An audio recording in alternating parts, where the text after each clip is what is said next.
Good Morning Business. Bien, toujours en direct, un Good Morning Business, BFM Business jusqu'à 10h en direct ce mardi matin. Alors vous savez que l'Europe en général et la France aussi met les bouchées doubles pour essayer, ça y est, de rattraper son retard sur la production de batteries électriques pour véhicules. Ça a mis du temps à démarrer, mais ça démarre. Vous savez, on avait parlé, il y a déjà un gros projet en France qui associe une filiale de Total plus PSA plus Renault. Mais figurez-vous, ça a été annoncé il y a quelques jours qu'un autre projet était en gestation pour faire émerger un site, ce qu'on appelle une gigafactory, vous savez, à l'horizon de quelques années. C'est un projet qui est porté par la start-up Verkor et c'est son directeur général Benoît Lemaignan qui est avec nous ce matin. Bonjour Monsieur Lemaignan, merci beaucoup. Merci d'être avec nous ce matin sur BFM Business. Vous êtes donc l'autre projet qui ambitionne, parce que c'est ambitieux, dites-vous, en 2023, de créer un site capable de servir les besoins en véhicules électriques à la fois de la France, mais aussi de l'Italie et de l'Espagne. C'est bien ça, Monsieur Lemaignan? Pas l'ensemble des besoins, mais une partie, disons. Une partie bien sûr, et parce que cette zone de l'Europe est encore aujourd'hui très en retard par rapport à toute la dynamique que nous constatons dans les pays du Nord, en Scandinavie, mais aussi en Allemagne, en Hongrie, en Pologne. Oui.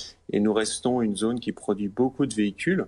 La France, l'Italie, l'Espagne, et donc il y a vraiment un besoin de se doter de ces capacités de production qui feront la mobilité de demain, et c'est le sens du projet que nous lançons effectivement, que nous avons annoncé la semaine dernière. Il y a ce projet dont je parlais, le projet initial, qui regroupe notamment Saft, la filiale de Total, plus PSA, plus Renault. Est-ce qu'il y a des acteurs influents derrière ce projet Verkor que vous portez aujourd'hui ? Alors écoutez, ce projet est soutenu par l'Europe à travers l'Alliance européenne des batteries et la structure InnoEnergy. Ce projet est également soutenu par Schneider Electric, qui amène toute son intelligence de l'industrialisation et de la digitalisation. Oui. Et puis le groupe IDEC, un grand groupe de développement de projets industriels qui nous soutient également. Il y a d'autres discussions en cours avec des acteurs stratégiques pour compléter ce tour de table de démarrage.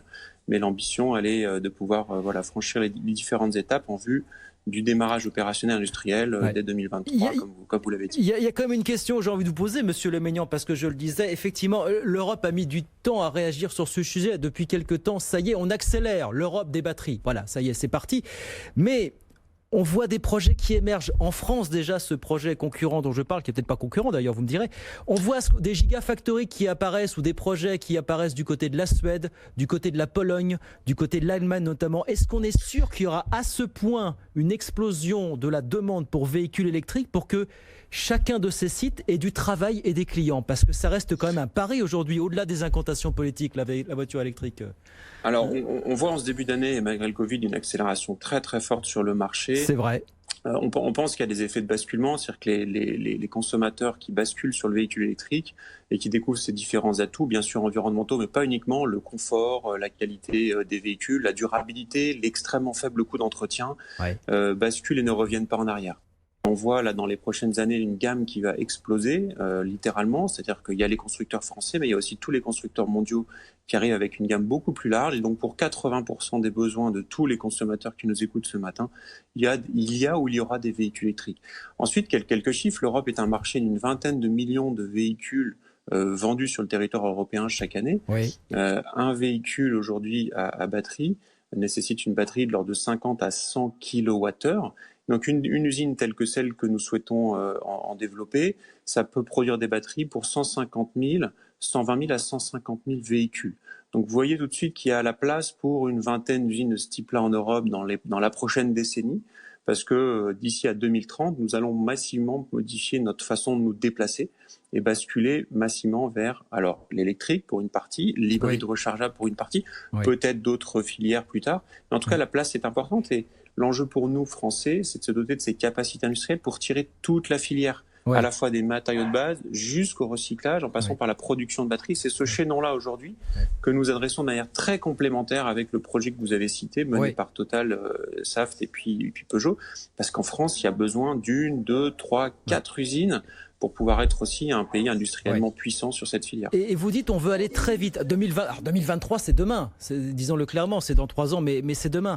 Ça veut dire, vous dites, on ne va pas venir avec des révolutions techniques et industrielles. On veut être compétitif assez rapidement. Est-ce qu'il n'y a pas le risque, parce que c'est ça aussi qu'on évoque, le risque de rater la prochaine révolution des batteries finalement. Voilà, à vouloir être opérationnel très vite finalement.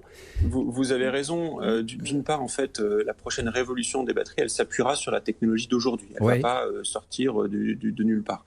Le deuxième point, c'est qu'en France, on a souvent voulu passer directement sur la technologie d'après. C'est un vrai risque parce que si je prends un exemple malheureusement bien connu du solaire, on a longtemps essayé en France ou en Europe de pousser une nouvelle technologie, sauf que les volumes dans la technologie optimisée ont été tels que les coûts étaient irrattrapables. Et dans les batteries, c'est pareil. Si vous prenez la batterie actuelle, ce qu'on appelle lithium-ion, il y a des réserves d'amélioration de la productivité de l'ordre de 5 à 10% par an pour les prochaines années. Ça veut dire que les coûts vont baisser encore, que les voitures vont devenir plus accessibles, et se doter de ces capacités de production nous permettra, dans 5 ans, dans 10 ans, dans 15 ans, de faire la bascule sur la technologie suivante, si c'était nécessaire, parce qu'il n'y a pas toute l'usine à redémarrer. On doit modifier certaines étapes, mais on peut garder quand même l'essentiel. Donc c'est pour ça que dans la décennie qui vient, nous pensons qu'il faut s'appuyer sur les technologies actuelles. Il faut s'appuyer sur les technologies actuelles. Est-ce que vous nous dites, je suis sûr que vous allez répondre non à cette question, mais je vous la pose. Est-ce que vous dites, du coup, ça y est, l'Europe démarre, accélère sur ce sujet après du retard à l'allumage, si vous me passez l'expression. Est-ce que vous dites, finalement, tout ça prouve que non, l'Europe n'a pas perdu la bataille des batteries électriques face aux Chinois et aux Coréens? Je suis sûr que vous allez me répondre non, on n'a pas perdu cette bataille. Mais si je vous demandais de nous le démontrer vraiment en un fait, en un chiffre finalement. Alors il y a deux simples faits pour vous le démontrer. Vous avez cité plusieurs usines qui se développaient. Je reviendrai tout à l'heure sur celle de la Scandinavie, mais en Allemagne, une partie des usines sont des usines d'origine asiatique, pas que chinoise d'ailleurs. Vous avez bien sûr CATL, l'acteur chinois, mais il y a aussi LG en Pologne ou SDI en Hongrie, qui sont des acteurs asiatiques qui s'implantent en Europe. Parce qu'il est important d'être localisé proche des chaînes de valeur et des chaînes de consommateurs.